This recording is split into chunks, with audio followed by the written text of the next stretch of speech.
Welcome back to my channel, Battery PH. Ngayong araw guys, isi-share ko lang sa inyo yung based sa aking experience sa isang customer ko.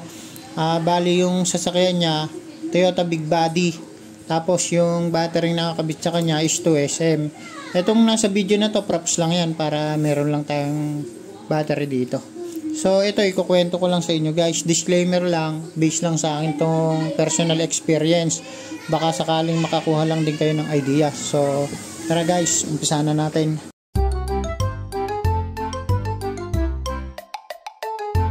Ganito kasi guys yung nangyari. Meron siyang binili sa akin na battery, 2SM ang size. Nasa 6 months pa lang yung battery na yon. Ngayon guys, ang nangyari, nalobat daw. Tapos sinasabi niya, tumatakas daw yung karga ng battery kasi china-charge naman daw niya yung battery pero kinabukasan mahina pa rin. Ngayon, syempre tayo, kailangan check natin mabuti yung battery. Ako naman, based sa experience ko, pagka 6 months pa lang yung battery, good pa yon, maaaring nalobat lang talaga yung battery. So, para malaman natin kung bakit nalolobat, kailangan check natin yung sasakyan ni sir. So, pinadala ko yung battery dito sa battery shop ko. Ngayon, ang ginawa ko, pinull charge ko yung battery. Kailangan kasi guys, kapag mag-check tayo ng battery, gamit yung mga battery analyzer natin, yung mga ginagamit ko kagaya nito, kailangan full charge yung battery. Hindi mo kasi po pwedeng gamitan ng tester yung battery kapag lobat siya. Ito, example yung nasa video na to. Ayan. Ayan o, kailangan, ito pakita ko sa inyo guys. Ayan. Kapag yung voltage niya nasa 12.5 pataas, okay yun, pwedeng i-test ng battery analyzer. Kumbaga mag-accurate to. Kasi full charge naman, kagaya nito 12.7. So, malakas yung battery, full charge siya.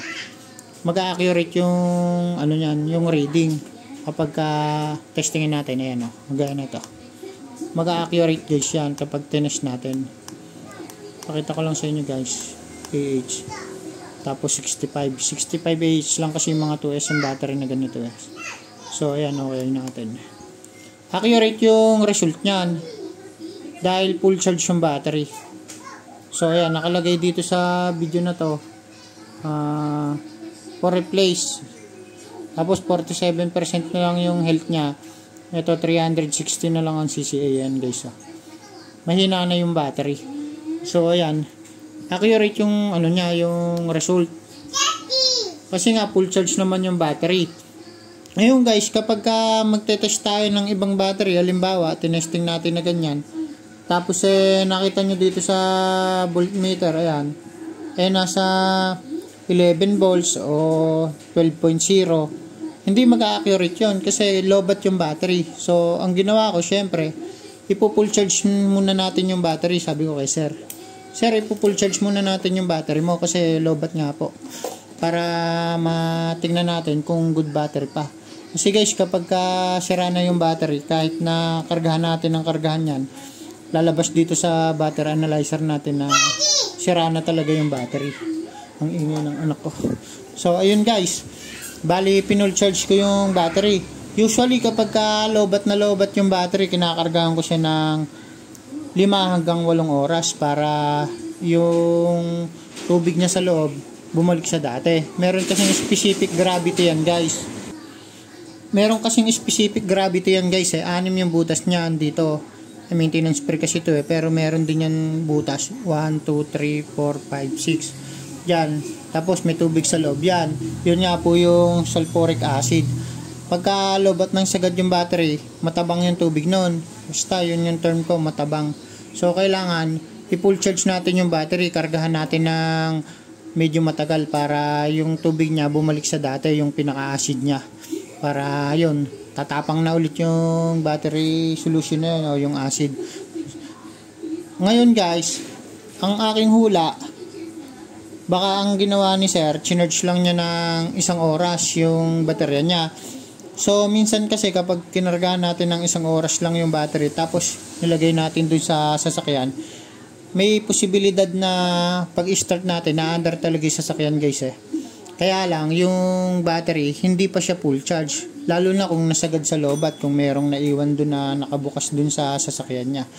So, nung chinek ko kasi yung battery ni sir, sagad talaga sa lobat. Ngayon guys, sabi ko kay sir, ako magcha-charge ng battery kasi hindi naman po kayang i-full charge yung battery kapag sagad sa lobat yon. Hindi kayang i-full charge ng 1 hanggang 2 oras lang yung battery. Para sa akin lang yun guys ha. Lalo na kung hindi naman gagamitin yung sasakyan kamo. Kailangan kasi guys kapag pina-charge na ganun tapos umandar, gamitin nyo ng medyo malayong travel yung sasakyan para ma-charge yung battery sa alternator.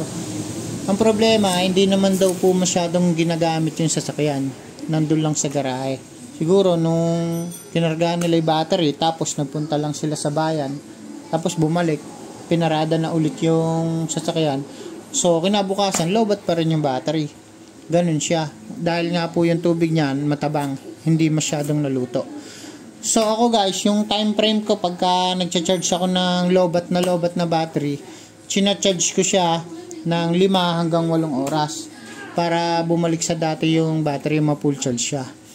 So ayun guys, na-share ko lang sa inyo na dapat kapag lobat na lobat po yung battery, ipa-charge nyo po sa charger talaga. Pwede naman din yung sa alternator ng sasakyan. Halimbawa ito, lobat to, charge mo siya ng mga 1 oras tapos umandar, ibiyahe mo lang ng medyo malayo yung sasakyan mo para ma-charge sa alternator. Pero kung hindi mo naman maita-travel ng medyo malayo yung sasakyan, maaaring hindi naman ma-charge sa alternator yung battery. Hindi mo po full charge. Kinabukasan, mahina lang din po yung yung charge ng battery.